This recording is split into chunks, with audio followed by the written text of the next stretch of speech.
Buenos días, buenas tardes o buenas noches. En este momento voy a hablar sobre la ventana de Johari. Juan Guillermo Guerrero, 301-272-0158. Y recuerda que tú estás en mí, yo estoy en ti y nos necesitamos. Por lo tanto, estamos en comunicación. La ventana de Johari, nominada así por sus inventores José Luft y Harry Hingham, es uno de los modelos más útiles para descubrir el proceso de la interacción humana.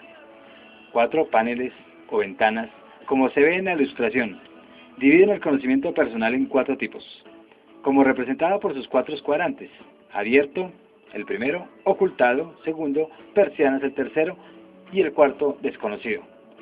Las líneas que dividen las 4 ventanas son como las cortinas de la ventana, que pueden moverse mientras que progresa una interacción. En este modelo, cada ventana representa a cada persona. El primer cuadrante, que es el abierto, representa las cosas que ambos conocemos, las que yo sé sobre mí mismo y que el otro también conoce. Por ejemplo, yo sé mi nombre, el otro también lo conoce. Si la otra persona con quien interactúo ha visitado mi sitio web, pues sabe algunos de mis intereses. El conocimiento que la ventana representa puede incluir no solo información efectiva, pero mis sensaciones, motivos, comportamiento, deseos, necesidades y gustos. De verdad que describa quién soy yo, y cuando hay un contacto por primera vez en una persona, pues la ventana cuadrante se encuadra apenas abierto. No hemos tenido tiempo de interactuar información. A medida que el proceso de conocimiento mutuo continúa, las ventanas se abren y bajan del derecho o al derecho, incluyendo más información en la ventana abierta.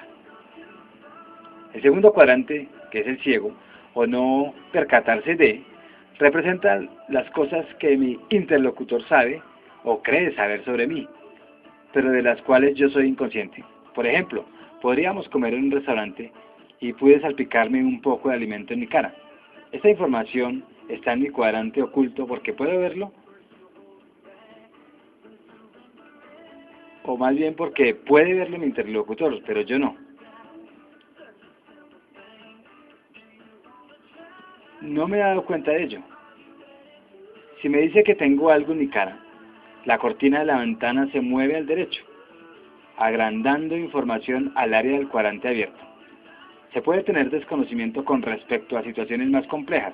Por ejemplo, en mi conversación con este interlocutor, él puede notar que el contacto visual ha sido mínimo. No puede decir cualquier cosa, puesto que no querrá desconcertarme. O puede, por su propia experiencia, imaginar que quizás no esté siendo sincero.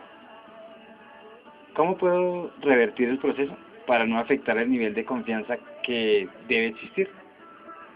El tercer cuadrante, que es el oculto, representa aquello que yo conozco sobre mí y que mi interlocutor desconoce completamente. Por ejemplo, no le he dicho, ni mencionado, ni está en mi web cuál es mi saber preferido de helados. Esta información es mi cuadrante ocultado. Tan pronto como le diga que amo el helado de cereza, estoy moviendo información de mi cuadrante ocultado y estoy agrandando el área del cuadrante abierto. Una vez más, hay cantidades de información extensas, virtualmente la historia de mi vida entera, que puede ser revelada a mi interlocutor. Si conseguimos conocernos y confiar el uno en el otro, entonces me sentiré más cómodo divulgando más los detalles íntimos sobre mí mismo. Se llama este proceso autoapertura. El cuadrante desconocido representa aquello que yo no conozco, que es el cuarto cuadrante, sobre mí mismo, y tampoco puede conocerla mi interlocutor. Por ejemplo, yo puedo divulgar un sueño que tuve. Como ambos procuramos entender su significado, un nuevo conocimiento puede emerger. No lo conocía ni yo ni mi interlocutor. Antes de que sucediera la conversación, al colocarse las personas en situaciones nuevas, puede revelar a ambos interlocutores información desconocida por ambos. Es corriente en los talleres que se enseñan a hablar en público que existan personas que luego de crearse la atmósfera adecuada de confianza y credibilidad, pierdan el miedo a expresarse en público. Esas personas se han visto previamente a sí mismas como tímidas. Los otros participantes del mismo taller las han creído también muy tímidas sobre los temores a hablar. Y hay algo que debemos recordar. Lo primero que más teme la gente es hablar en público. Lo segundo es a morirse. Y lo tercero es a morirse hablando en público. Nuevas situaciones pueden accionar nuevos conocimientos y crecimiento personal. El proceso de mover la información previamente desconocida al cuadrante abierto, agrandando esa área, se ha comparado al concepto de Maslow de la actualización de sí mismo. El proceso se puede también ver en un juego donde el cuadrante abierto es sinónimo de una situación win, to win, tú ganas, yo gano. Y la eficacia del concepto en la atención del cliente y en la venta. Cuando se reconoce que existen diferentes niveles de comunicación, se pueden abrir canales de comunicación que normalmente no son utilizados. Un participante en una situación interpersonal puede conseguir percepciones de su propio comportamiento de comunicación, examinando racionalmente los pros y contras que de abrirse más, entregando mayor información del cuadrante oculto que no es conocido por otros de uno mismo. Es el YEP.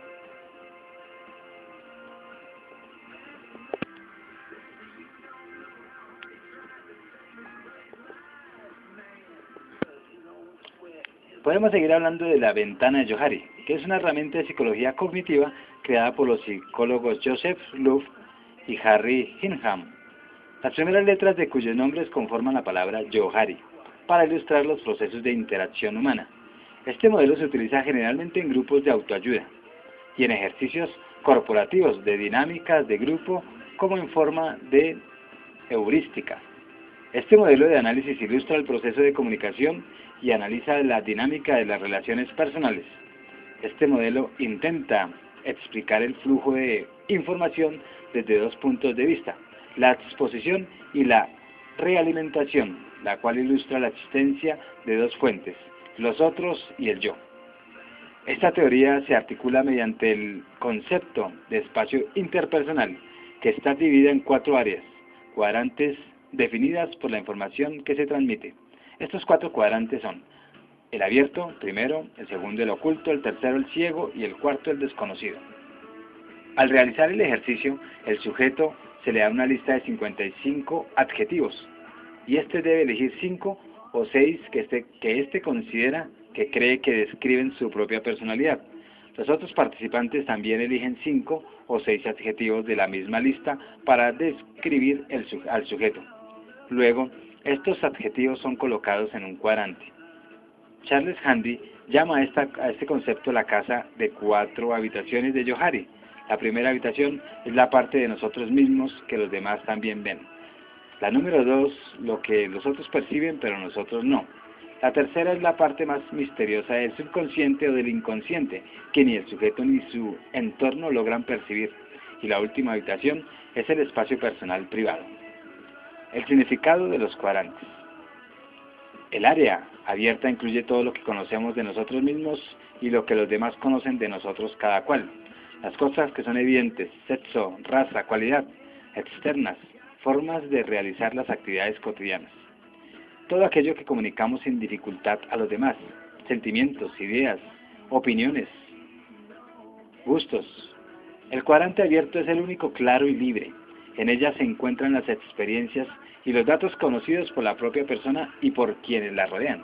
Se caracterizan por el intercambio libre y abierto entre el yo y los demás. El cuadrante oculto, que es el segundo, incluye todo lo que el sujeto que conoce sobre sí mismo, pero que los demás ignoran: sentimientos, vivencias, experiencias íntimas, todo aquello que es difícil de comunicar, opiniones privadas, gustos no conocidos por los demás. Esta área es la que conscientemente no se comunica, por lo que puede pasar el área abierta. El área ciega está constituida por parte o por todo lo que los demás ven en un sujeto, pero que éste ignora: sentimientos de inferioridad, superioridad, frustración, miedos, etc. Todo aquello que conforma la impresión que causamos a los demás y que comunicamos en nuestra forma de ser y de comportarnos a través de gestos e impresiones. Este cuadrante está constituido por limitaciones de las cuales no somos conscientes, pero que los demás pueden observar y experimentar en el proceso de interacción. El cuadrante desconocido incluye todos los aspectos que el propio sujeto ignora y los demás desconocen: vivencias, instintos, características de las pulsiones de vida y muerte, experiencias reprimidas u olvidadas, todo aquello que pertenece al terreno del inconsciente. El libro de La ventana de Johari, pues uno de tantos, pues dentro del contenido hay un proceso de dar y recibir, feedback. Es uno de los conceptos básicos en el área de las relaciones interpersonales y de la dinámica de grupo, y es mediante el feedback como conseguiremos vamos a nosotros mismos tal como nos ven los demás. Estos psicólogos idearon una ventana que ilustra el mencionado proceso de dar y recibir. Y el autor de su libro, experto en dinámicas de grupo y en relaciones humanas, ofrece en muchas páginas un contenido sintético de la ya célebre ventana de Johari, enriqueciendo su trabajo con una serie de ejercicios prácticos que pretenden hacer que se vivencie la teoría de la práctica. Pero además intenta formalizar a los animadores, profesores, psicólogos y a cuantos tratan con grupos, con unas vivencias que faciliten la comunicación interpersonal, incidiendo especialmente en la transmisión mutua de feedback. Alerta a los integrantes de los grupos respecto a aquellos comportamientos en los que el área oculta y el área ciega predomina en la relación interpersonal. Producir una serie de impactos en los miembros del grupo, concienciándolos y sensibilizándolos en relación a aquellos comportamientos y actitudes que dificultan la relación interpersonal. La información de todo lo de Johari y las tareas y los ejercicios en manos de un orientador calificado resultará un instrumento imprescindible a la hora de lograr que los integrantes de un grupo sean verdaderamente personas.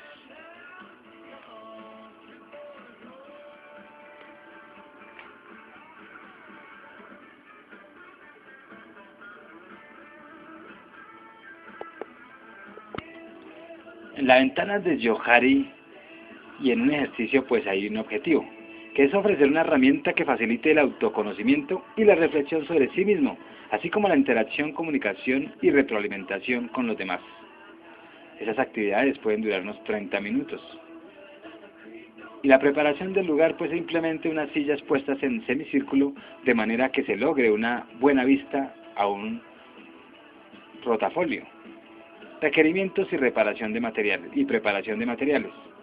Necesitaríamos unos marcadores, papel para el rotafolio, cinta adhesiva, algunas hojas tamaño carta para tapar parte del cartel, una cartulina u hoja de rotafolio con el dibujo de la ventana, una fotocopia del modelo de la ventana para cada participante, hoja efecto del movimiento de los ejes de la ventana para el facilitador. Requerimientos de personal, un facilitador y la descripción la siguiente. Primero, la explicación para el facilitador. Se recomienda para una mayor comprensión acompañar la lectura de esta explicación con una contemplación paralela del dibujo de la ventana.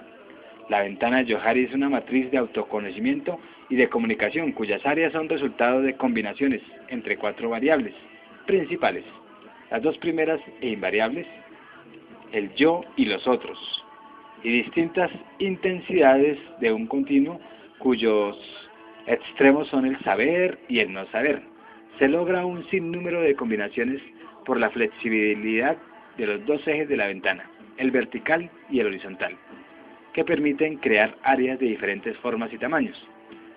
Estas reflejan situaciones de autoconocimiento y de comunicación con los demás. Las 4 áreas de la ventana, que se caracterizan por determinadas combinaciones de las variables arriba mencionadas, se llaman: primera, área pública, es la primera ventana, yo sé, los otros saben, área de libre conciencia y voluntaria interacción y comunicación.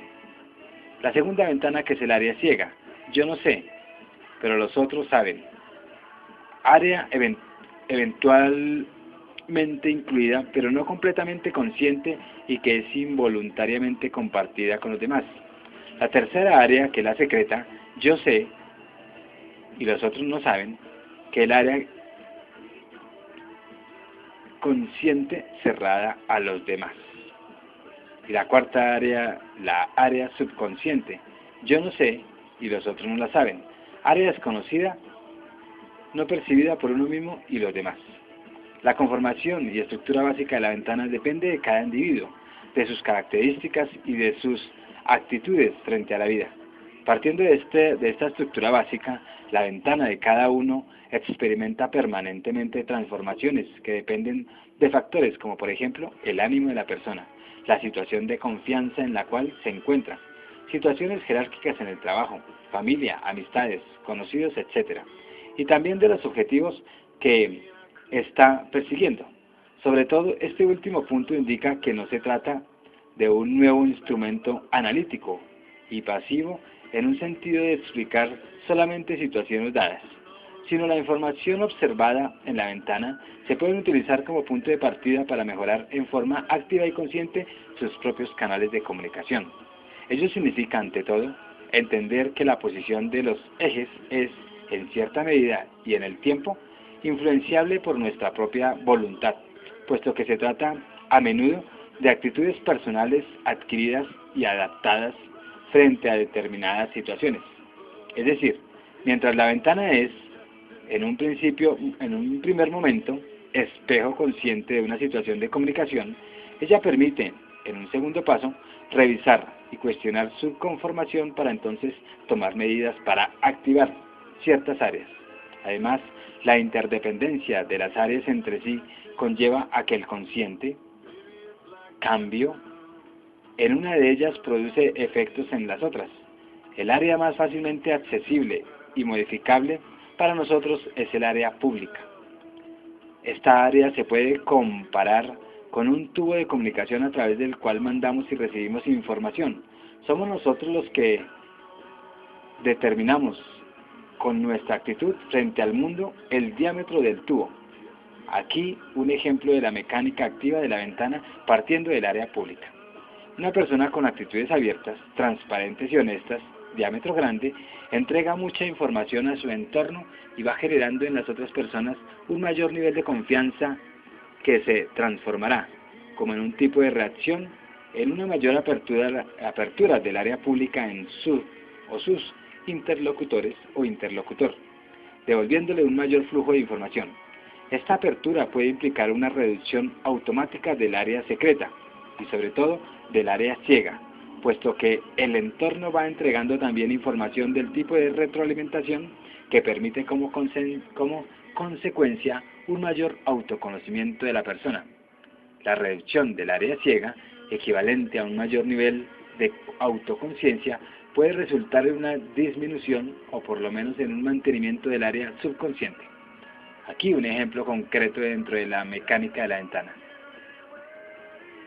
Una persona permite comentarios críticos acerca de su comportamiento autoritario frente a otras personas, aumento del área pública. Al aceptar y observar su comportamiento, logra, en el tiempo, identificar la causa de su actitud, que puede ser inseguridad, miedo de no ser tomado en serio, autoexigencia, etc. ¿Y cuáles son las situaciones que provocan su comportamiento? Con eso tiene un punto de partida para trabajar a este aspecto.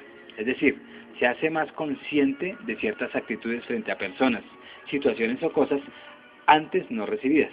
Disminución del área ciega. La posibilidad de poder observarse ahora conscientemente en este campo de comportamiento puede impedir o limitar el asentamiento de resentimientos contra sí mismos o contra otros, que es la disminución del área subconsciente, contribuyendo de esta manera al proceso de cambio del comportamiento e impulsando la continuación del proceso de apertura del área pública. En cuanto al tamaño de las áreas, debe destacar que no tiene un valor absoluto. El tamaño de un área se determina en relación a las otras áreas. Por lo tanto, las ventanas de distintas personas no necesariamente permiten una comparación y clasificación entre sí. Segundo, trabajo con los participantes. El facilitador público, la ventana previamente preparada en una cartulina o en una hoja de rotal puede ser de BOM grande o de periódico. La denominación de las 4 áreas están previsoriamente tapadas con una hoja. Se explica el propósito principal de la ventana para introducir después las 4 variables que determinan la conformación de la ventana en sus respectivas áreas, basándose en las combinaciones. El facilitador pide a los participantes que verbalicen la idea, el contenido de cada área, y puede anotar también en una hoja aparte propuestas de nombres para cada área antes de destaparlas una por una. A continuación, se explica la mecánica de los ejes, cuya flexibilidad llega a la ventana a ser un instrumento individual y cambiante según la situación respectiva. Posibles efectos del movimiento de los ejes, ver anexo 2. El carácter analítico e informático de la ventana se demuestra al presentar a la interpretación de uno u otro caso ejemplar. Paralelamente se puede invitar a los participantes a construir casos ficticios, e incluso a dibujar en una hoja de su propia ventana referente a un punto, a una situación definida. Por ejemplo, su ventana con relación al grupo al comienzo del taller y en el momento de actuar. Sobre la base, el concepto de tubo de comunicación, se introduce la función activa y transformadora de la ventana a través de unos o varios ejemplos prefabricados.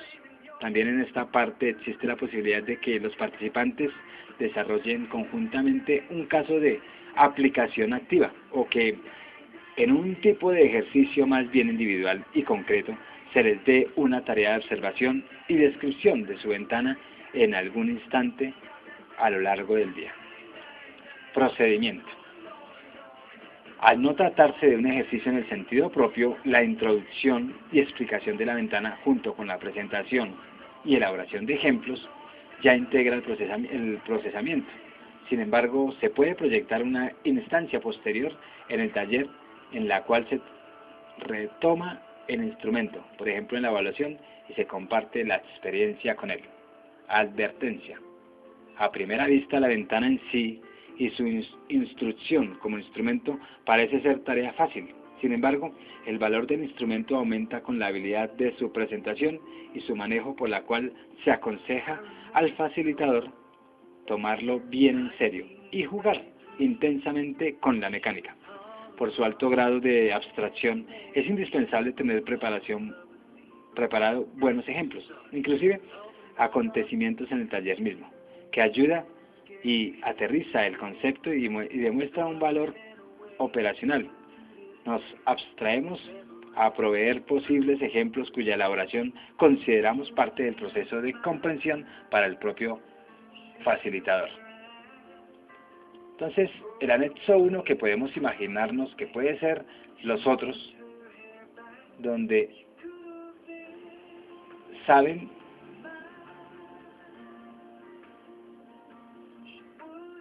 entonces en la ventana en la ventana de Johari entonces vemos 4 cuadrantes.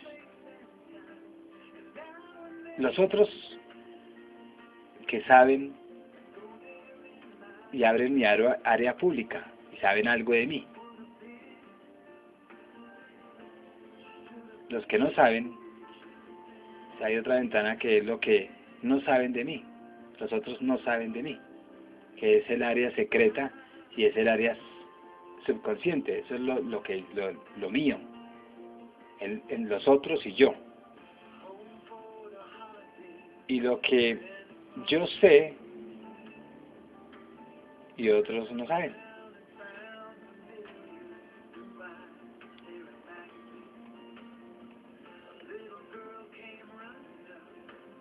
Entonces, en la ventana de Johari, para explicarla mejor, los otros saben algo de mí y no saben de mí.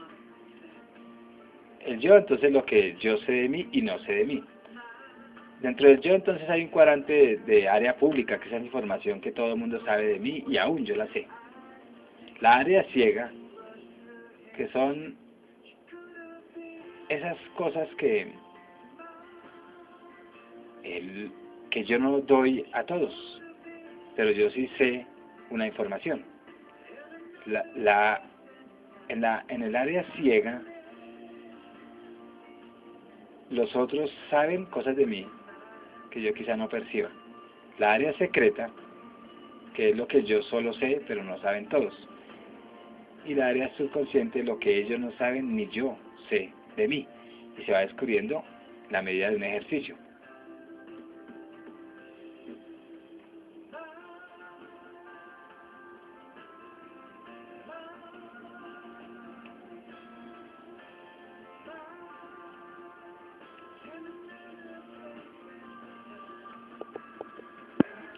La ventana de Johari pues pretende ilustrar el proceso de dar y recibir el feedback. Tal vez el esquema que nos ofrece los inventores de esa ventana, tal como ustedes algún día la dibujaron o la imaginaron como la expliqué, pues sirve de ayuda para formarnos una idea de muchos de nuestros comportamientos. Y tal vez también nos ofrezca alguna solución para hacer frente a nuestras dificultades en las relaciones interpersonales y para que hagamos de nuestra participación social en la comunidad una expansión realizadora, tanto para nosotros como para aquellos que viven con nosotros. El modelo puede ser presentado también como una ventana de comunicación a través de la cual se dan o se recibe información sobre uno mismo y sobre los demás.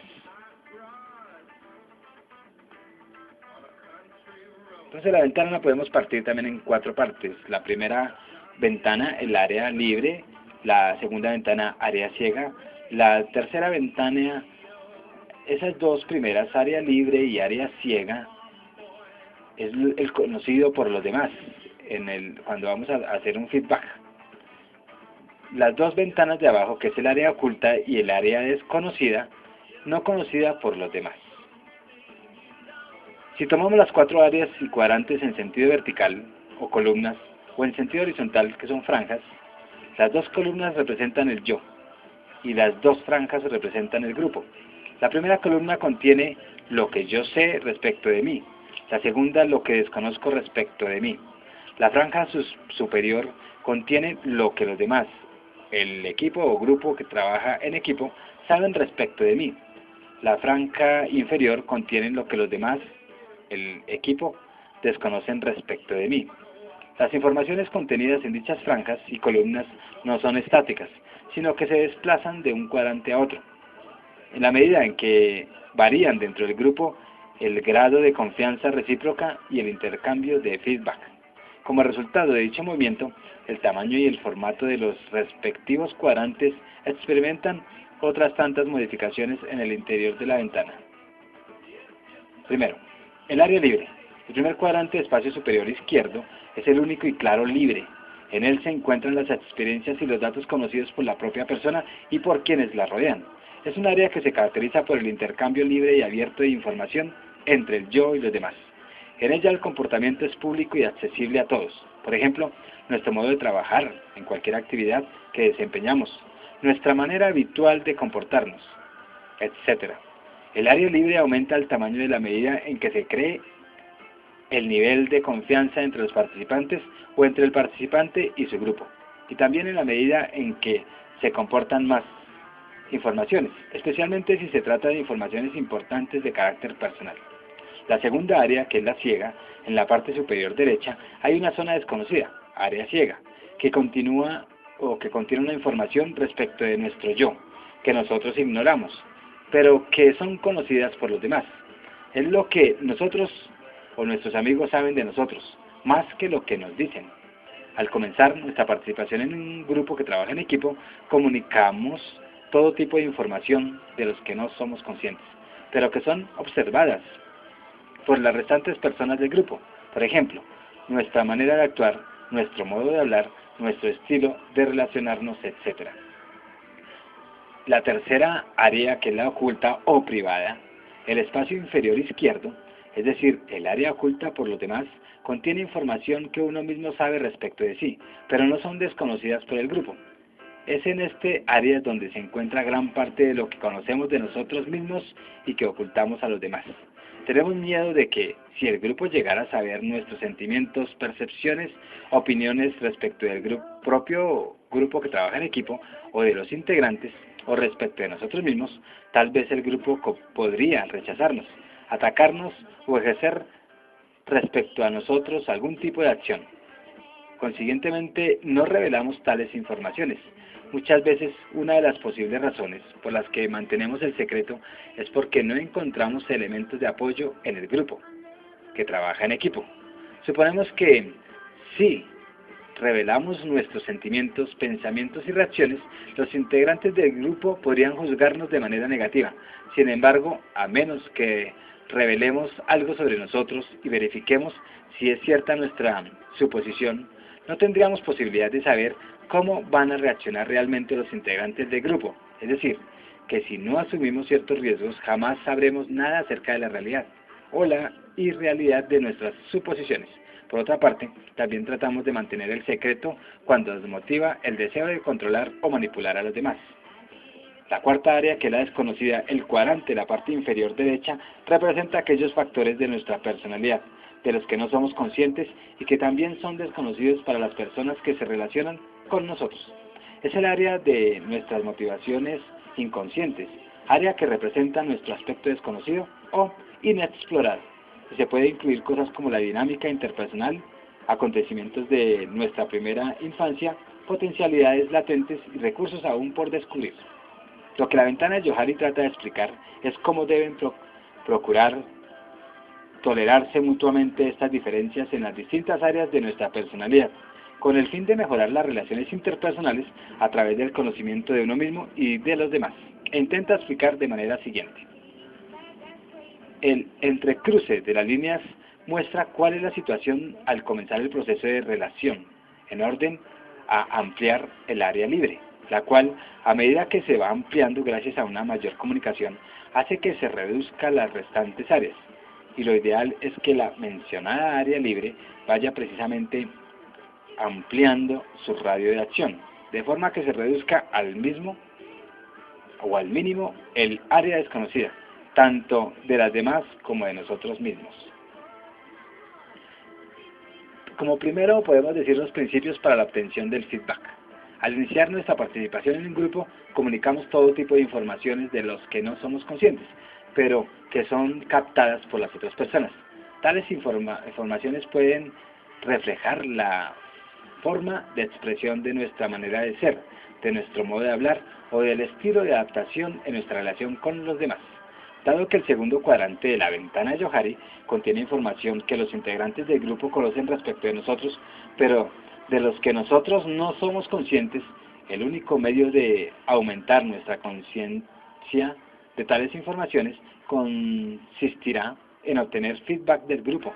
Consiguientemente, necesitamos desarrollar una actitud de receptividad tal que incite a los miembros del grupo a darnos feedback. Es preciso, pues, poseer capacidad de recibir feedback, y para que éste sea eficaz es necesario que sea, primero, aplicable; segundo, neutro; tercero, oportuno; cuarto, solicitado; quinto, objetivo; sexto, directo; séptimo, específico; octavo, comprobado.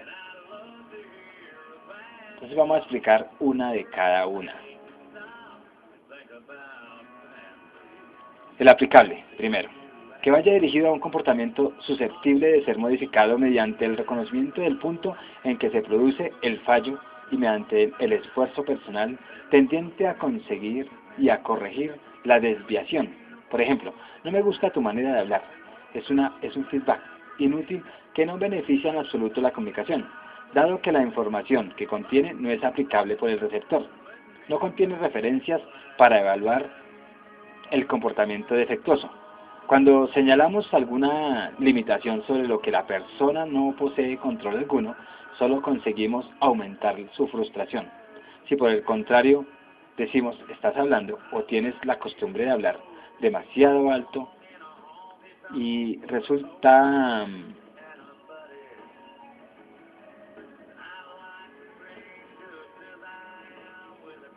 puedes hablar mucho, estás hablando, o tienes la costumbre de hablar demasiado alto o resulta desagradable.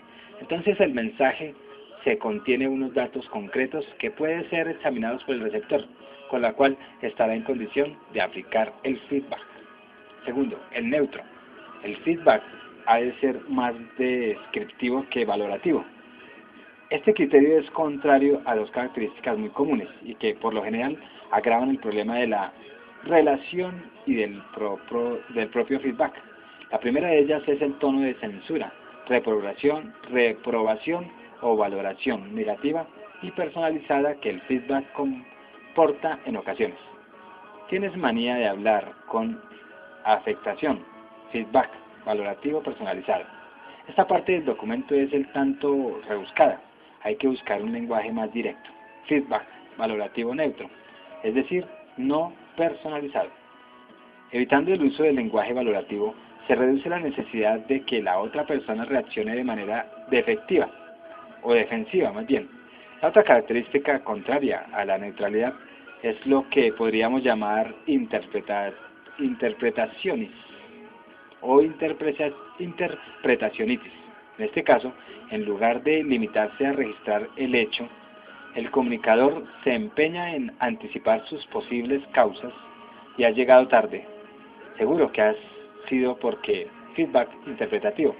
El feedback neutro sería, has llegado tarde, has tenido algún problema. Para que produzca resultados positivos, el feedback ha de estar libre de componentes, como opiniones, interpretaciones, juicios de valor, añadidos a la realidad ficticia, o fáctica más bien. Lo primero que hay que considerar son los hechos, porque contra los hechos no valen los argumentos. Los hechos son puntos de referencia definidos, realidades a las que es posible recurrir por estar marcadas por el tiempo, por las circunstancias históricas y por las personas. El tercer punto, que es el oportuno. Saber cuándo hay que ofrecer feedback es tan oportuno como saber el modo de hacerlo. Debe ofrecerse en el momento oportuno. Es preciso ser consciente de cuál es el mejor momento y de cuándo va a ser más constructivo, y de si debe ofrecerse en privado o en grupo. Por lo general, resulta mucho más efectivo cuando se ofrece inmediatamente antes de hablar, produciendo el hecho o la conducta en cuestión. Cuando algo no marcha bien, lo mejor es poner las cartas sobre la mesa, abrir el juego, a fin de poder resolver a la relación su anterior equilibrio funcional y emocional. Nada más pertinente al respecto que las palabras de San Pablo a los Efesios. Si os enfadáis, no lleguéis a pecar, que cuando se ponga el sol no os sorprenda enojados. Puede ocurrir por lo demás que el comunicador no esté en condiciones psicológicas de mantener un diálogo sereno, por problemas personales o de tipo que sea. Entonces probablemente sea más prudente esperar a recuperar la serenidad personal interior, al objeto de lo que el feedback sea especialmente beneficioso. El criterio de la oportunidad reside justamente en la capacidad del comunicador para discernir si tanto él como el receptor están en ese momento en condiciones favorables para que el feedback produzca un efecto positivo. Cuarto punto, el solicitado. El feedback, más que impuesto, debe ser solicitado. Será mucho más útil y efectivo si la propia persona interesada ha formulado la pregunta que permite al observador hacer una observación. Dicha pregunta o comunicación tanto puede ser verbal como no verbal, dado que con nuestra conducta podemos comunicar a quienes nos rodean si estamos interesados en que se nos ofrezca esta clase de ayuda. Como quinto punto, el objetivo. En esta cualidad se refiere a diversas características para que sea beneficioso. El feedback debe reunir necesariamente las siguientes condiciones. Primero, claridad en el mensaje. Focalización en el problema y utilización de ejemplos. Hay que evitar a todo trance los rodeos y las evasivas. Observaciones del tipo de, tal vez sería bueno que dejaras a fulano ese informe para que le eche una ojeada. Él es un lince para estas cosas. Dejan mucho que desear. Muy diferente es decir algo así. Este informe que has redactado necesita ser revisado en las partes X, Y y Z. Tú mismo podrás hacerlo perfectamente. Sexto punto, que es el directo. El feedback ha de ser ofrecido personal y directamente. Esto es indispensable, sobre todo cuando la naturaleza del feedback es negativa, de reprobación o de desagrado. El feedback negativo puede tener el más positivo de los efectos si es adecuadamente transmitido, pero resulta fatal para la relación entre dos personas la recepción de un feedback negativo por medio de un tercero. En este caso, lo que podría haber sido utilizado en beneficio de la estabilidad de unas buenas relaciones pasa a destruir estas por no haberse dado una auténtica comunicación. El séptimo punto, que es el específico, este criterio se opone a la noción del feedback generalizado, en el que el contenido del mensaje es difuso y pierde su fuerza y su significado. Cuando el feedback es abstracto, puede acarrear un resultado negativo, porque el receptor no dispone de información suficiente para comprenderlo y utilizarlo. Por ejemplo, cuando un compañero de trabajo dice a otro que le considera una persona escasamente adaptada, el feedback se reduce a una simple declaración sin resultados significativos. Si el mismo compañero hubiera detallado el contenido del mensaje, probablemente las consecuencias serían más positivas. Supongamos que en lugar de haber tachado de inadecuado a su compañero, le hubiera dicho: no es esta la primera vez que te comportas así en nuestras reuniones. Tu actitud suele ser no participativa y como de aislamiento. En nuestra última reunión te desentendiste de la decisión y ello ha perjudicado al posterior quehacer del equipo. A partir de este dato, el receptor estaría en condición de autoevaluar su actuación y revisar su actitud de distanciamiento. El último punto, que es el comprobado, debe comprobarse el feedback para garantizar una buena comunicación.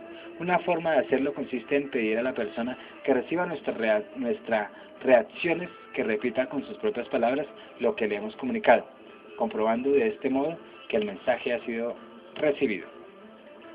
En suma, el feedback es una forma de ofrecer ayuda y es también un mecanismo correctivo para aquella persona que quiere saber qué grado de afinidad hay entre su conducta y sus intenciones. En el proceso de recibir feedback, lo verdaderamente importante es ser un buen oyente. Entonces, el segundo punto, vamos a hablar en general sobre la capacidad de escucha. La naturaleza nos ha dado dos oídos, dos ojos y una lengua, decía Zenón, filósofo de la antigua Grecia, para que podamos oír y ver más que hablar.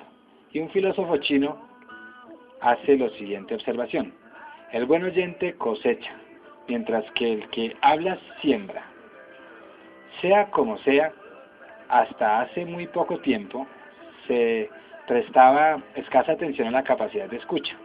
Un exagerado énfasis de la habilidad expresiva había llegado a la mayoría de las personas a subestimar la importancia de la capacidad de escucha de sus actividades cotidianas y de comunicación. Un renombrado psicólogo dijo que deberíamos mirar a cada persona como si ésta llevara colgado del cuello un cartel en el que se dijera: quiero sentirme importante. Evidentemente, todos queremos sentirnos importantes. A nadie le gusta ser tratado como si careciera de importancia. Y todo pues queremos. Además, que dicha importancia sea reconocida. La experiencia misma nos enseña que, si las personas son tratadas como tales, se sienten felices y procuran hacer y producir más. Y quien se sabe escuchado, se siente gratificado. Durante 5 años, el Departamento de Educación de Adultos de las escuelas públicas, de algún lado, ofreció una serie de cursos destinados a mejorar la manera de hablar, y un solo curso para mejorar la manera de escuchar, de ser un buen oyente. Los primeros estaban siempre llenos, tal era la demanda, y el segundo nunca llegó a darse, por falta de alumnos. Todos deseaban aprender a hablar, pero nadie quería aprender a oír. Oír es algo mucho más complicado que el mero proceso físico de la audición o de la escucha. La audición se da a través del oído, mientras que el oír implica un proceso intelectual y emocional que integra una serie de datos físicos, emocionales e intelectuales en busca de significados y de comprensión. El verdadero oír se produce cuando el oyente es capaz de discernir y comprender el significado del mensaje del emisor. Solo así se alcanza el objetivo de la comunicación. Recientes encuestas indican que por término medio, la persona emplea un 9% de su tiempo escribiendo, un 16% leyendo, un 30% hablando y un 45% escuchando. Se oye 4 o 5 veces más deprisa de lo que se habla. Las personas pueden hablar entre 90 y 120 palabras por minuto, mientras que en ese mismo tiempo pueden oír entre 450 y 600 palabras. Es decir, existe un tiempo diferencial entre la velocidad del pensamiento para poder pensar, para reflexionar sobre el contenido y para buscar su significado. Algunos autores ofrecen una serie de principios de orden a perfeccionar las habilidades que son esenciales para saber oír. Primero, procurar tener un objetivo al oír. Segundo, suspenda todo juicio inicial. Tercero, procura centrarse en el interlocutor, resistiéndose a todo tipo de distracciones. Cuarto, procure repetir lo que el interlocutor está diciendo. Quinto, espere antes de responder. Sexto, procure reformular con sus propias palabras el contenido de lo que dice su interlocutor y la pasión con lo que lo dice. Séptimo, procure percibir el núcleo de lo que oye a través de las palabras. Octavo, haga uso del tiempo diferencial para pensar y responder.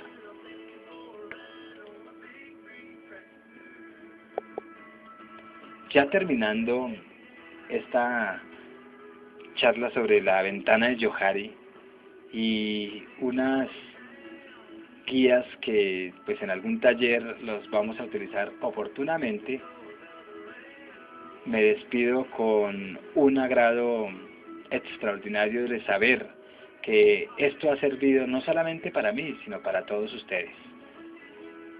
La ventana de Johari es útil para que nosotros nos conozcamos óptimamente. Recuerda que tú estás en mí y yo estoy en ti. Por lo tanto, necesito comunicarme contigo. Adiós, que estén bien.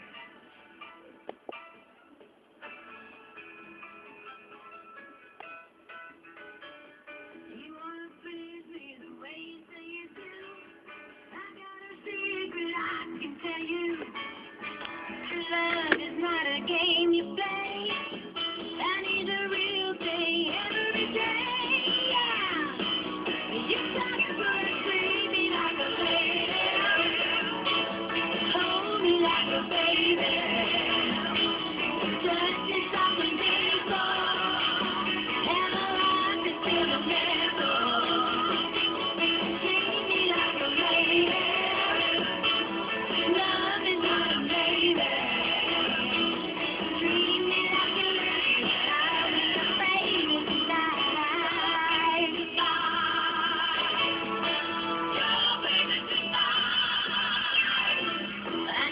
Shelter.